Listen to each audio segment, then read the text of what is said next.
The May 9th Victory Day parade in Moscow now in the rearview mirror. Russia has continued and gone back to its full-scale operations to include contact on the ground, which, by the way, actually, other than this sort of ceasefire that they had for their own purposes during the 3 days, has now gone back into full war mode. And so overnight, there was another large drone attack from the Russian side all the way in various parts of the Ukraine side. And that's, of course, being complained about on the Ukraine side. How dare they do what they said they were going to do? Russia's never said anything besides, we will have negotiations to end this war, but we are not going to stop fighting at any point until this happens. I don't know how many times they can say the same thing and still have shock and dismay on the Western side, on the Ukraine side, and sometimes even on the American side of, my goodness, why do they keep doing these kinds of things? Well, fortunately, to try and answer some of those questions, we have Colonel Doug McGregor back with us again today, CEO of Our Country, Our Choice, highly decorated combat veteran, and a big friend of the show. Doug, welcome back as always. Hey, thanks, Dan. Happy to be here. Well, look, let's just jump right into this issue here about the drone strikes. As you and I were talking before we came on air here, the Ukraine side actually tried to derail the May 9th parade by shooting over about a 3-day period. I think 524, if I'm not mistaken, was the number that was being spun around. Various different types of drones, FPV drones, long-range drones.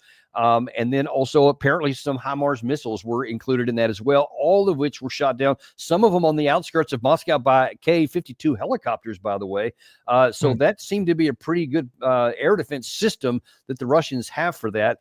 But when the other missiles are and the aircraft and the drones are going the other direction, not quite so successful. What do you make of this back and forth?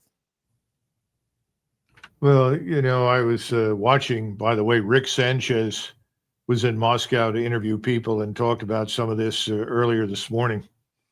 It's depressing, if for no other reason, because the use of the HIMARS missile tends to validate everyone's worst impressions of President Trump and his team.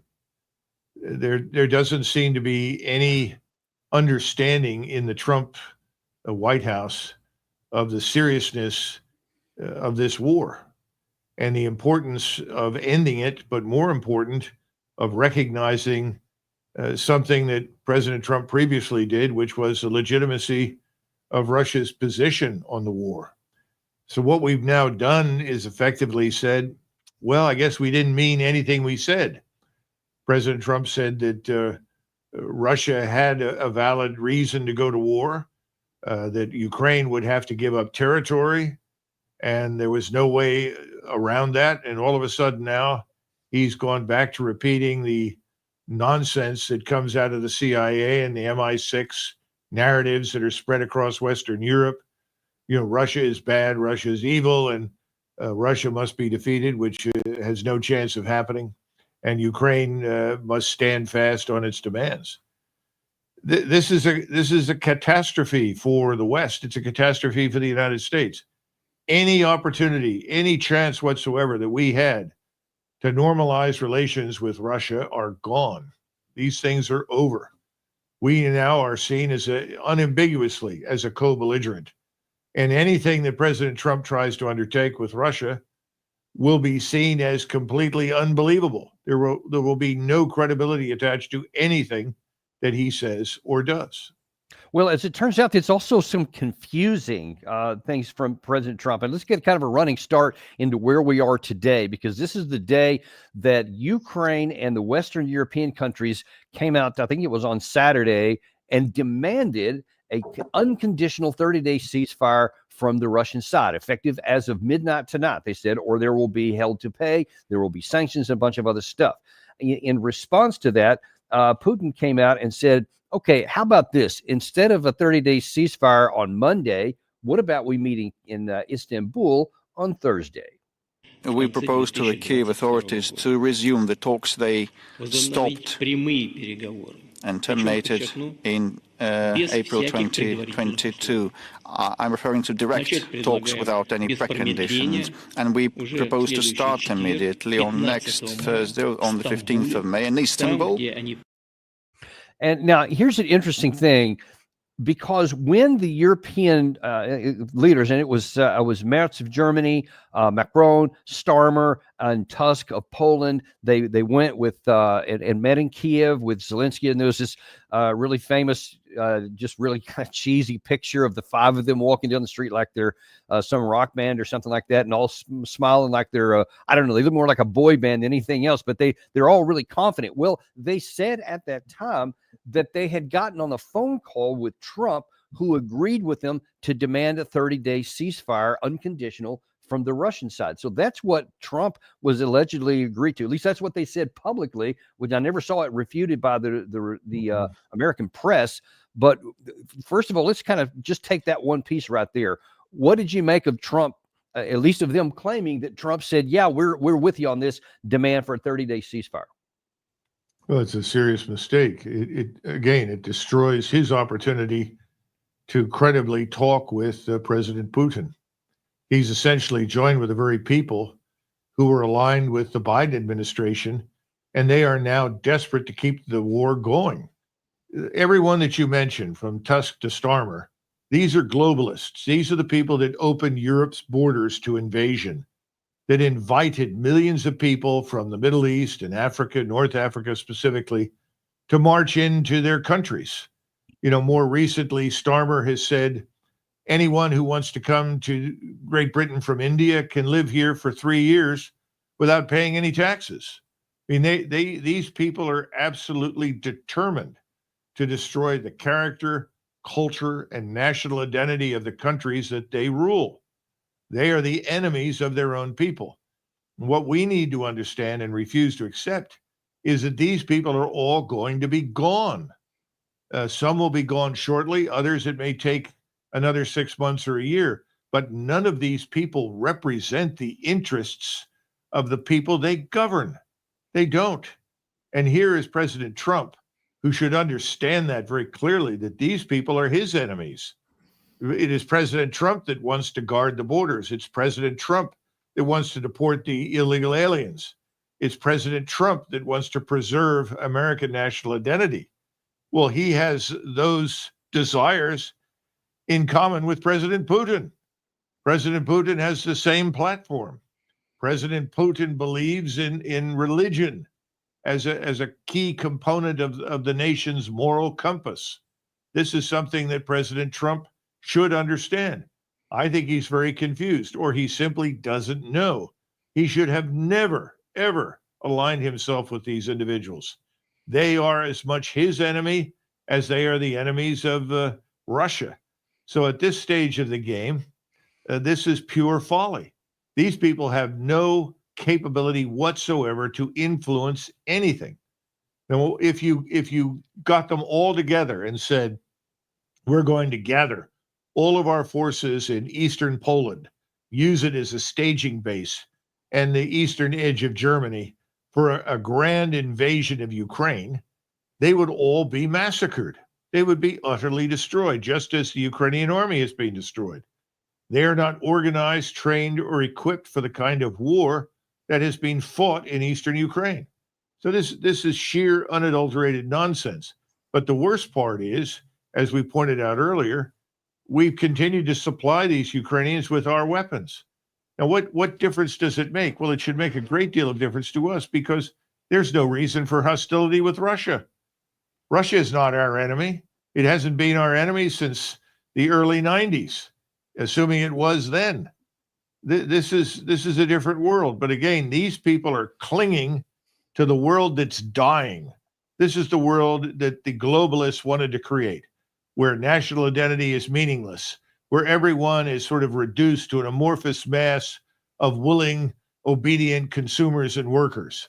Essentially, we're talking about people who want to Sovietize Europe, and the people opposed to that are in Moscow, and they should be in Washington.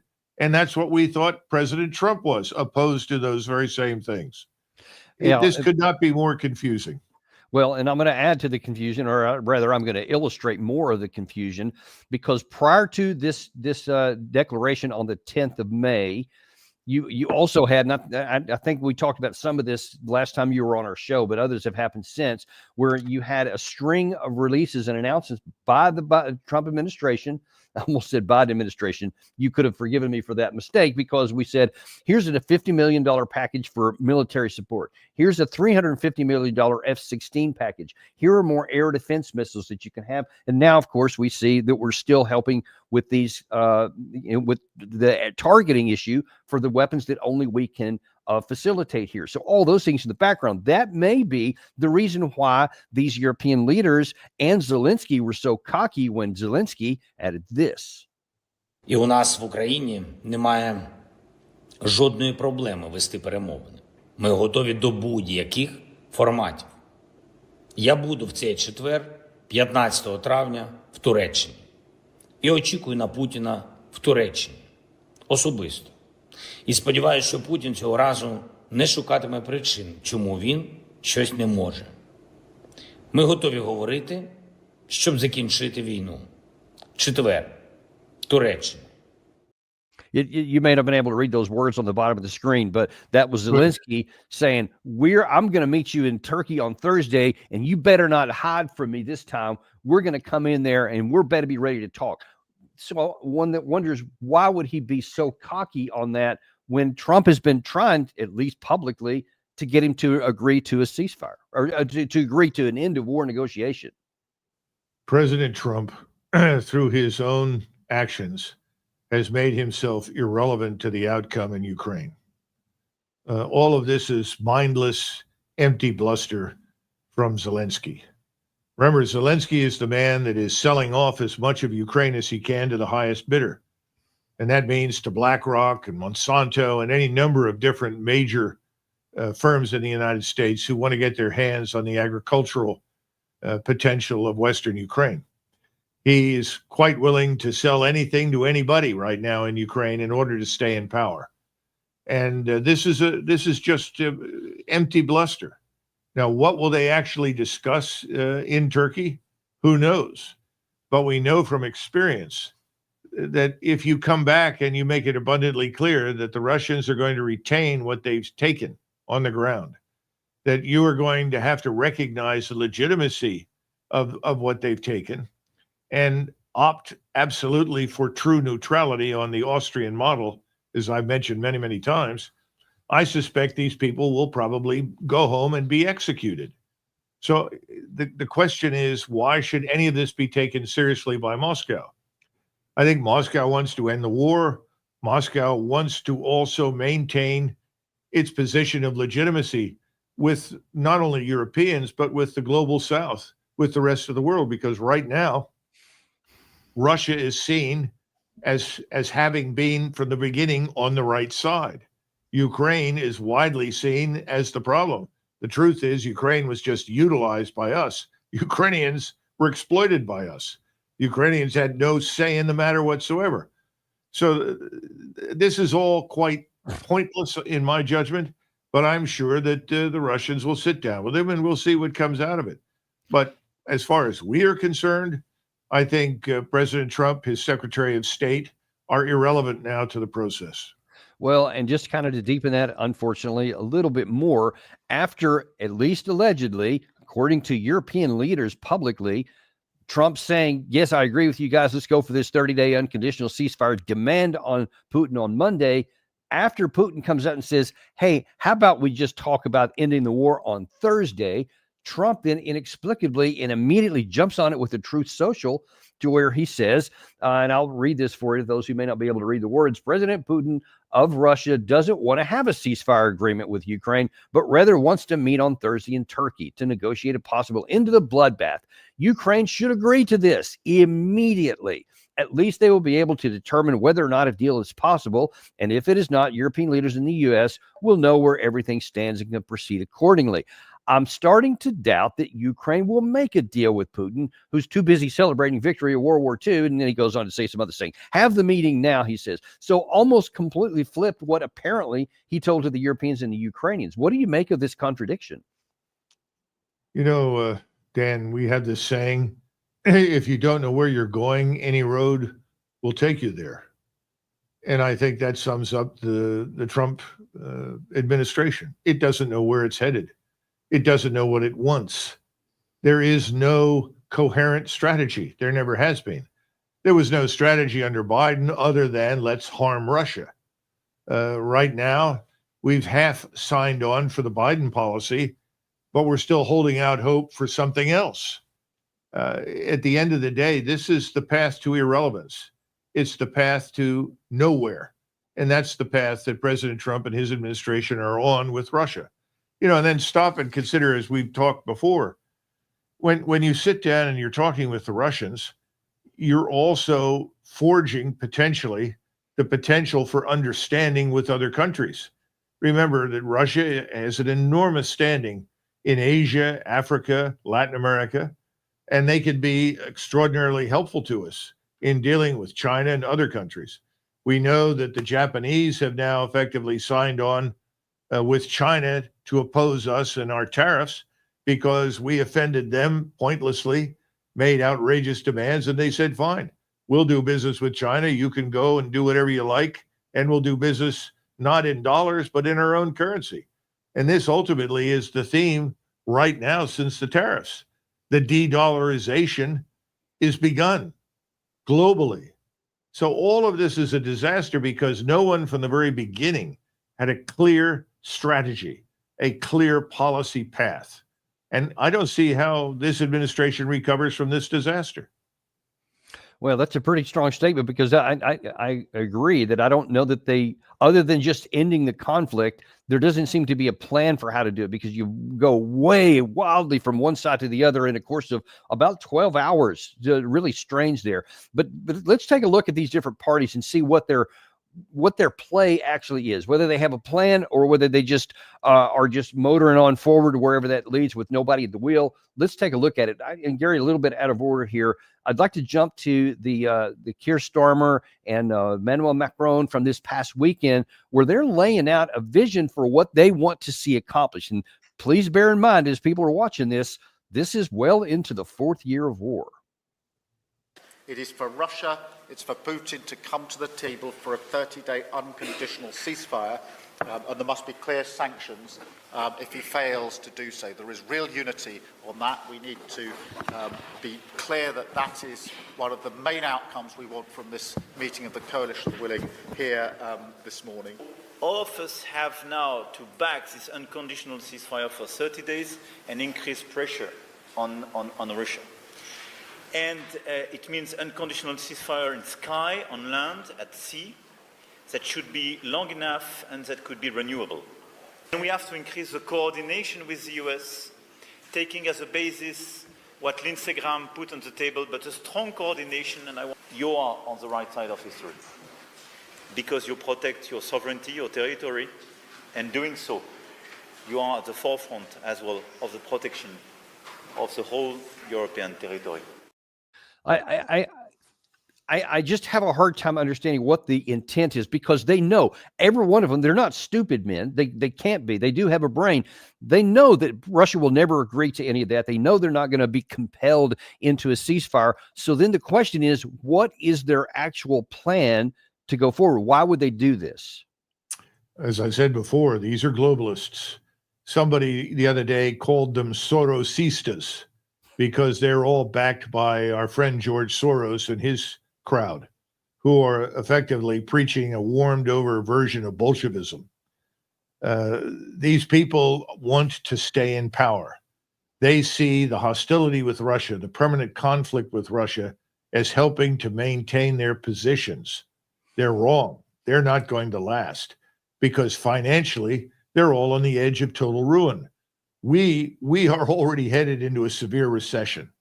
The severe recession, depending upon what we do in the near future, could become a depression. No one wants to do what needs to be done in order to build prosperity in the West. That is, cut spending, rein in the stupidity, end the pointless commitment to conflict and wars. Nobody wants to go there because if you do that, your whole raison d'etre is going to be questioned. So they have to keep things as they are, maintain the status quo, continue the hostility with Russia. What President Putin has to do, and I think he knows this, is frankly continue to be patient. He can be patient, and the longer he waits, the worse the conditions in Europe become for these leaders.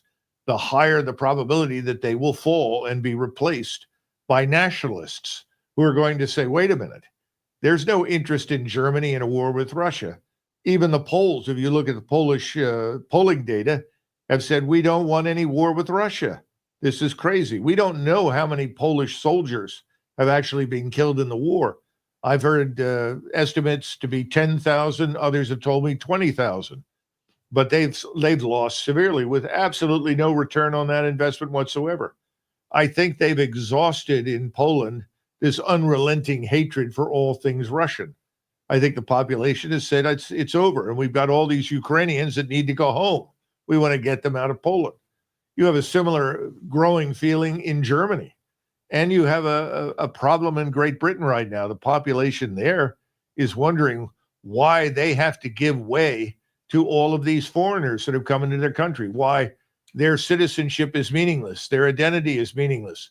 I think the mayor of London has recently forbidden all of the taxi cabs to have a Union Jack, in other words, the British flag, shown on any of the taxis. I mean, this sort of active suppression of national identity is absolutely unacceptable across Europe. These people are on the wrong side of history. It's interesting to hear that discussion. And then let's face it, what do these people have for armed forces? They're Lilliputian forces. Right. It's a joke. The Russians would crush these people. Our own forces are too small for any serious war right now, despite the enormous amounts of money that we've plowed into them. So the whole thing is a comic opera. It doesn't deserve to be taken seriously. But I think the Russians will go to Istanbul, and they will listen and they will present their side. But I just don't know how the representatives who come there from Ukraine can expect to accomplish anything if they think they're going to have a bullet through their head from the Ukrainian secret police, the SBU, when they come back to Kiev and point out that, look, we need neutrality. The Russians guarantee it. We can get other Europeans to guarantee it. We're going to lose this territory in these areas, but we need peace. Ukraine is in ruins. If they say that, I think they'll simply be executed. That's how bad the situation is in Ukraine. So then can you boil it down to as simple as the European leaders that were assembled there have made a calculated choice to keep the rhetoric going, to make it where Putin can't agree to anything that they want, knowing that he won't, so that the war will continue in Ukraine, but not go beyond that? I mean, can you cynically say that that's their intent? Well, I think there's also behind the scenes enormous interest in Great Britain, probably France as well, in the Greater Israel Project as an opportunity to destroy Iran as a country and to gain control of Iran's natural resources. Remember, the original idea behind the stupidity in Ukraine was not just to utilize the Ukrainians to, quote unquote, harm Russia. They actually believed that they could destroy the regime. In other words, that the Putin government would fall, the Russian population would turn on its government, the society would fragment. This is part of the mirror imaging that we go through. We see the deteriorating cohesion in our societies in the West, thanks to mass uncontrolled immigration. And we assume that they too suffer from a similar lack of cohesion, but they don't. On the contrary, there's enormous cohesion in Russia that is, after all, 80% of the population consists of Orthodox Christian Russians. Makes a huge difference. But they've also done an excellent job of integrating the Muslim peoples that live inside their country. The largest group, of course, are the Chechens, but there are others. And so they have a social contract or compact with all the people there that is very strong. We've ignored that and believed that we could destroy it. Well, that has failed miserably. So now the effort is, how do we sustain ourselves? Let's go after Iran. Let's break it up. Use the Israeli Greater Israel Project as a pretext to introduce U.S. and allied military power into the equation to destroy Iran and get control of Iranian oil and natural gas resources, including the Persian Gulf. Then we can sustain ourselves in Europe without any dependence whatsoever, ever again, on Russian natural gas and oil. Well, this is so let me ask you just real quick, because I want to stick with the European stuff here, but that you bring up a good point that needs to be addressed real quick, because you talk about this is what a lot of the so-called globalists, what they apparently want in the Middle East, and in terms of Trump on this one too, and we've shown this several times on the show. In early March, I mean, he made it sound like that the decision has already been made and there's about to be going to war and there will be bombing in Iran or whatever. And now all of a sudden he's kind of flipped way over on the other side. And he says, no, I really want a negotiated settlement there. So whereas now he's not talking to Netanyahu, where is Trump in all of this? You know, it's sort of like the game we used to play called Where's Waldo? Everyone is trying to pin down where the president actually stands on any number of issues. I think it's unfortunate. President Trump instinctively opposes war. I mean, I know that. I know he does. And I think that for a very long time, he has tried to figure out how he can come to terms with the Iranians, because I think there's an appreciation for the dangers associated with blowing the Iranian war up. That's true. But the problem is that his intentions, however good they may be, don't mean anything. He doesn't take a concrete stand of any kind for any length of time.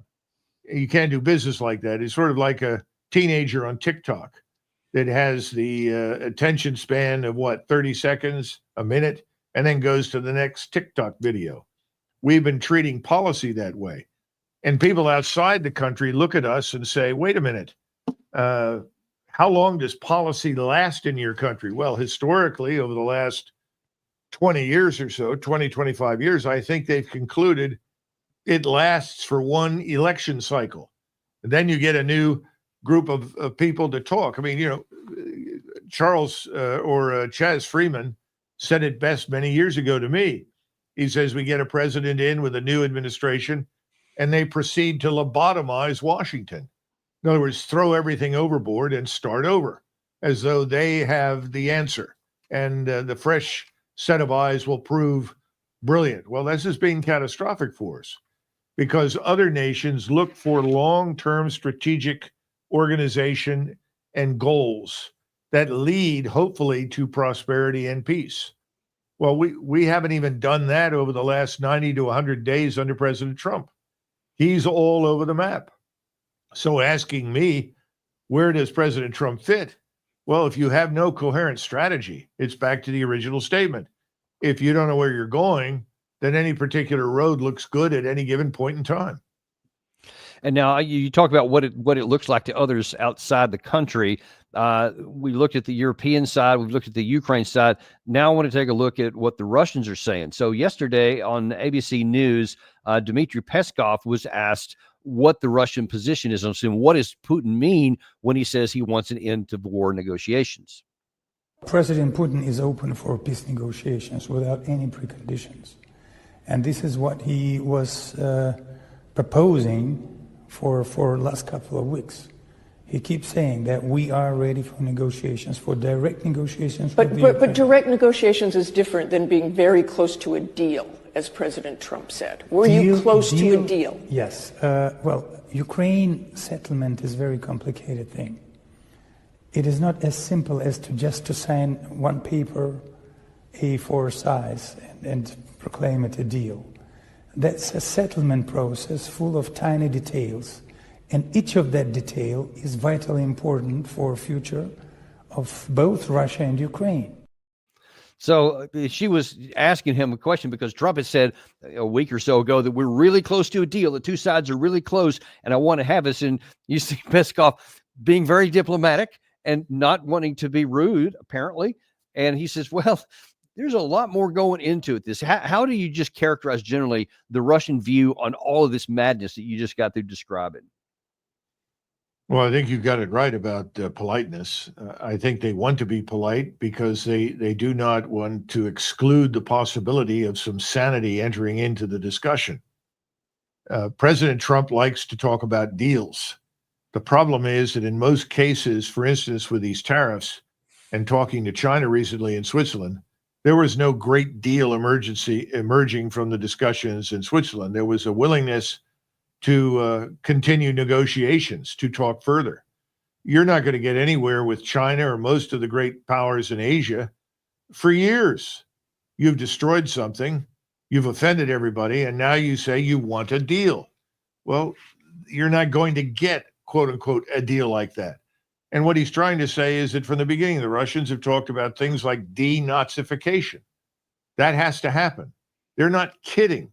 They're talking about these people who have run around and committed terrible atrocities, particularly in Bucha, which we've talked about previously, and other places, murdering civilians, murdering soldiers.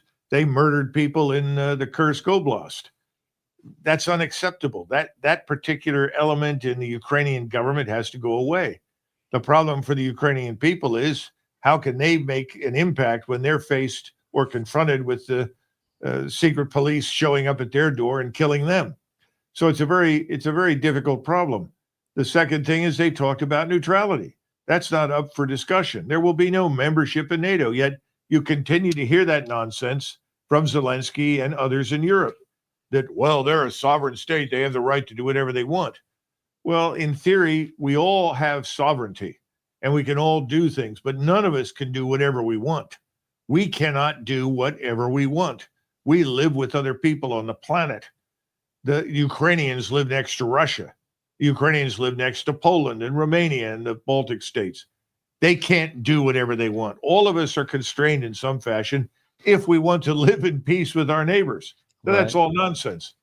And I think the point is that in those oblasts in the east, where people have voted themselves into Russia, that stands. And as far as I can tell, those votes were by no means illegal.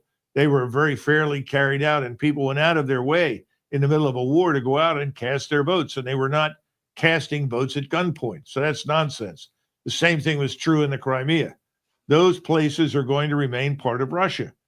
Now, if you're going to go in there and take the position that all of that's up for discussion, your negotiations aren't going to go anywhere. And we don't know, but I suspect that negotiations are going to break down over these conditions. And as the other point of this is you cannot expect a ceasefire as long as you're convinced that the NATO states and the United States will continue to supply military equipment and support to Kiev. So at the end of the day in Russia, they look at this and they see no real rays of hope whatsoever. If we stopped supplying the Ukrainians, which is something we should have done months ago, if we said we're stopping this, and if you don't negotiate, there will be no resumption under any circumstances of any aid. But for the moment, we're stopping it until you do a sit down and agree to talk to the Russians. If we did that, I think that might have an impact. But we're not willing to do that. We're not taking the whole matter seriously. And indeed, we fixed it so that we are not being taken seriously anymore. Yeah, and that is one of the big underlying problems. Martha Raddatz also asked Dmitry Peskov the difference between being willing to have an unconditional 30-day ceasefire and negotiating an end-to-war deal to end the fighting. And he said this. Ukraine is trying to escape from negotiations. Ukraine says they're ready for a ceasefire right now, a 30-day ceasefire. But they're not ready for immediate negotiations. Ceasefire was supported by President Putin, but he asked several questions. He said that right now we have a certain dynamics on the fronts. Russian troops are advancing, and advancing in quite a confident way. So if we speak about ceasefire, what are we going to do with the shipments of weapons coming every day from the United States and from European countries? So you want those weapons stopped? Do? Well, if we do a temporary ceasefire, you want the weapons stopped. Otherwise, it will be advantage for Ukraine. Yeah, you saw her face like smile like, ha, you want to stop the weapons during a ceasefire. And he's like, why would it be any other way? I mean, that really just kind of speaks to what you said a second ago from the Russian side. Well, Martha Raddatz is another neocon. Come on, let's be frank. She's not there with an objective purpose in mind. She's there to promote the conflict on behalf of Zelensky and his neocon supporters. It's a waste of time.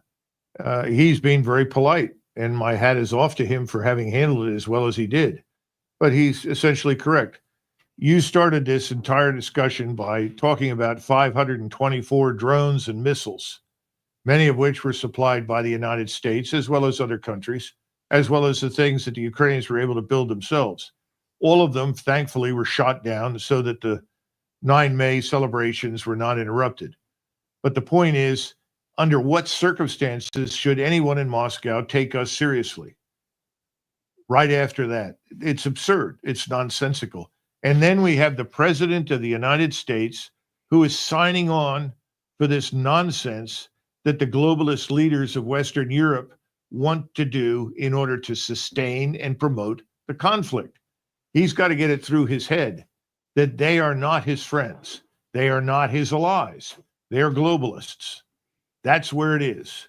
Now, he can either do business with them or he can cut them off and say, we're out because we don't want a war with Russia. We're not supporting this anymore. He understands that, but he's failed to do it repeatedly. Well, and here's part of the problem in terms of what the president does and doesn't get. And Gary, this is going to be another little bit out of order, but I want to jump down to Republican member of Congress McCaul, who's going to talk about what he sees. This is also over the weekend, where he's going to talk about that. It sounds to me like he is actually in agreement with the European leaders. And again, he's from the president's own party, but notice how he talks about the centrality of a ceasefire first. There was a 30-day ceasefire called for. Mr. Putin decided to bomb Ukraine on Palm Sunday. He's not making any concessions at all, while Zelensky seems to be making all the concessions. So if the bottom line is Putin has to agree to a 30-day ceasefire for any peace talks to go forward. And the land that he is asking for is, that even J.D. Vance talked about this, and the president, land that Russia has not even occupied in Ukraine. So he has to operate in good faith. We want peace, but not peace at any price. Well, that's like, no, I don't care what the reality is. I don't want to do this, so we just won't. But I mean, where can this kind of thinking lead to on the actual battlefield? Destruction, the complete annihilation of the Ukrainian military, and ultimately the extinction of the Ukrainian government. Look, McCaul doesn't know what he's talking about. Look up the people that donate to McCaul's campaigns, where his money comes from. That'll answer most of your questions about why he says what he does. The man knows nothing, absolutely nothing about Eastern Europe, Russia, Ukraine, or anything else. That's true for most people on the Hill. So he's a perfect example of ignorance and arrogance. He's reading talking points that are handed to him by people that are telling him, this is what we want you to say because we're donating to your campaign. You have in both parties some independent elements. You have an example with Bernie Sanders. You have an example on the other side with Rand Paul. But overwhelmingly, these people are members of the Uniparty. There's no longer any clear distinction between Republicans and Democrats as we once imagined them. These people are all being paid by more or less the same groups of people to say and do what they want. And that's what they're going to do. And the people that are making these decisions on the Hill, they know nothing about these things. They don't understand the history, the culture, the geography, the interests, and they don't care. It's not important to them. I mean, just imagine this fanciful answer, we're not going to sign on for peace at any price. Well, suit up, my friend, get a rifle. We'll drop you off on the front lines there in Ukraine, and you can, put your views to the test. You can demonstrate your great spine and character and commitment. It's not going to happen. These people don't have any. They're doing what they're doing for reasons that make absolutely no sense. But it does make a lot of sense if you're sitting in their chair and you're watching your campaign re-election funds fill up with millions of dollars from the people that want you to do these things. So, listening to these people on the Hill these days is deeply depressing. There is no light, it would appear, at the end of the tunnel.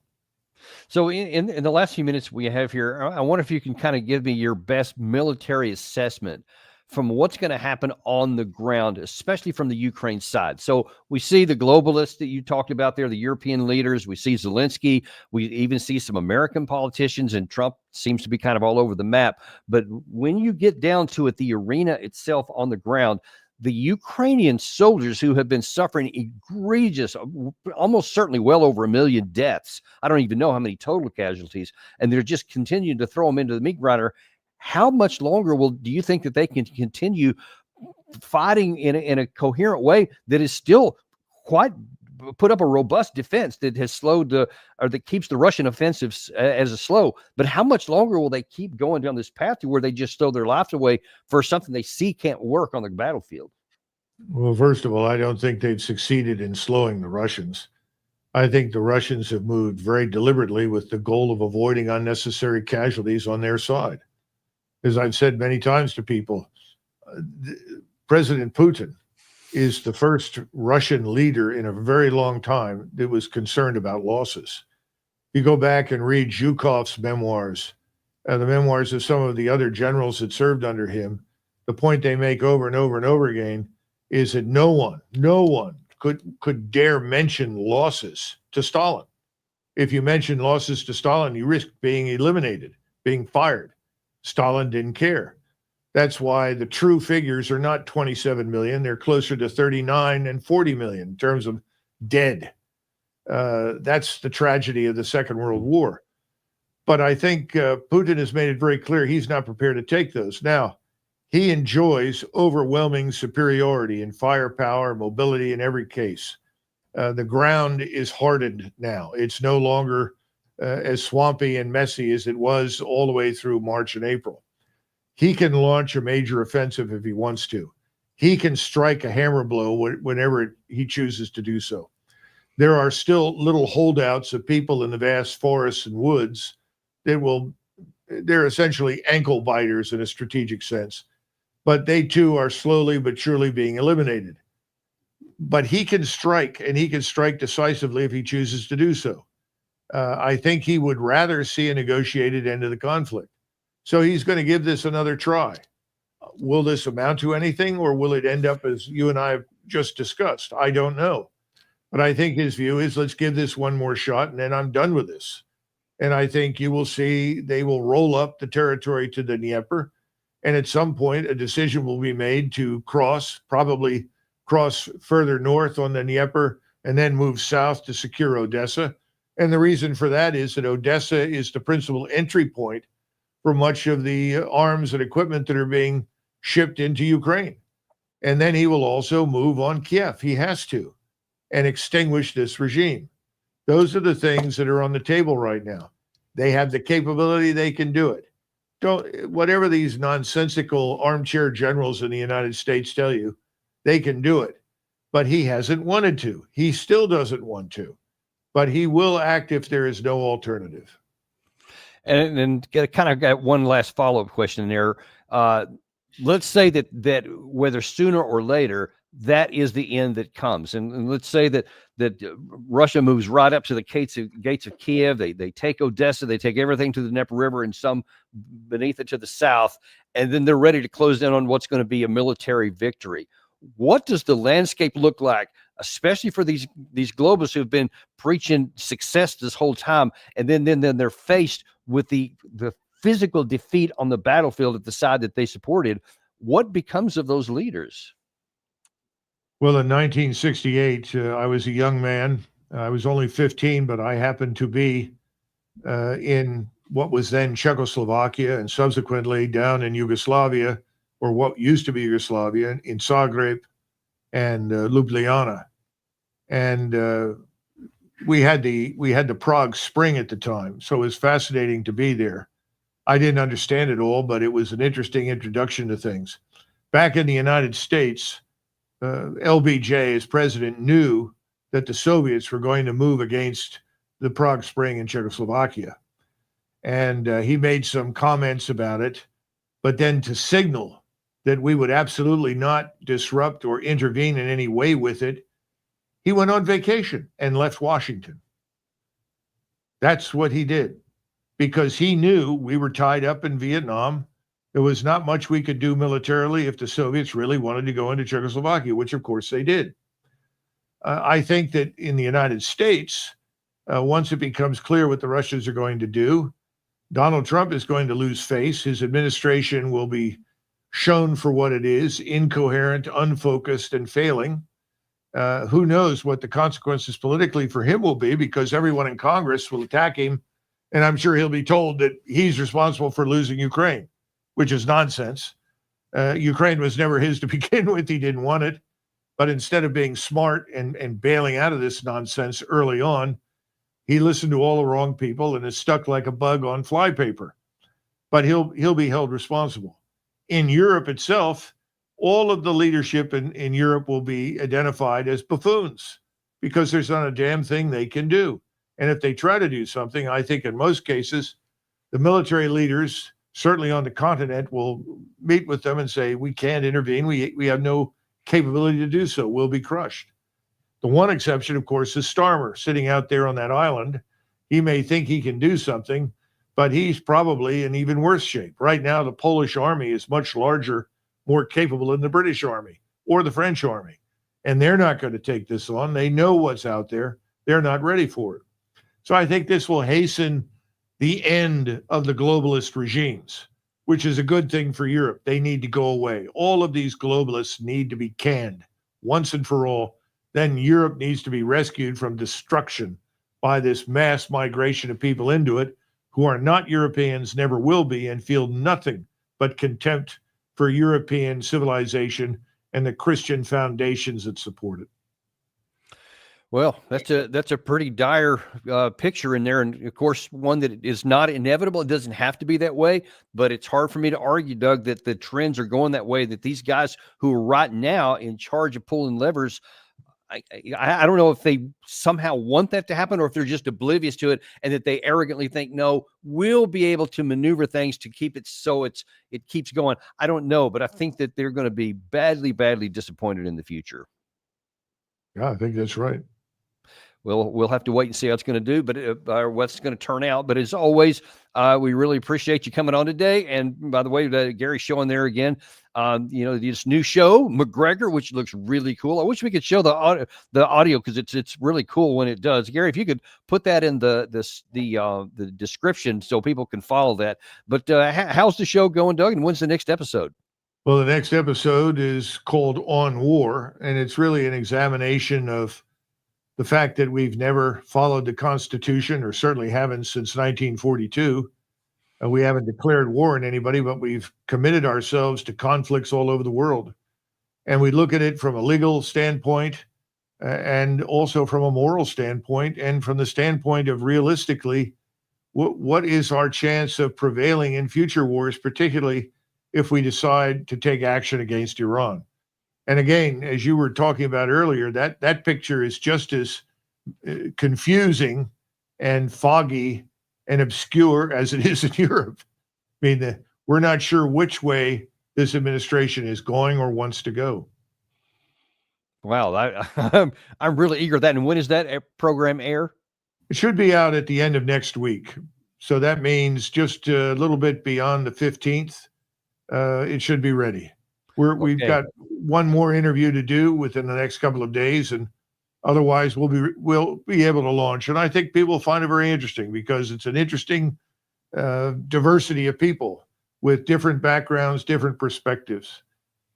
Yeah, well, I definitely am, and we'll promote the heck out of that, whatever that thing comes out there. So we'll be looking for that. And as always, really appreciate you coming on with these insights today, Doug. Thanks. Sure. Thank you, Dan. And appreciate you guys too. Be sure and like and subscribe if you haven't. And as a reminder, we're on podcasts now, Apple Podcasts, Spotify, Podcast Addict. Type in Daniel Davis Deep Dive and you will find us waiting there for you. I know a lot of you guys like podcasts. Don't miss out on that opportunity. Thanks, and we'll see you next time on Daniel Davis Deep Dive.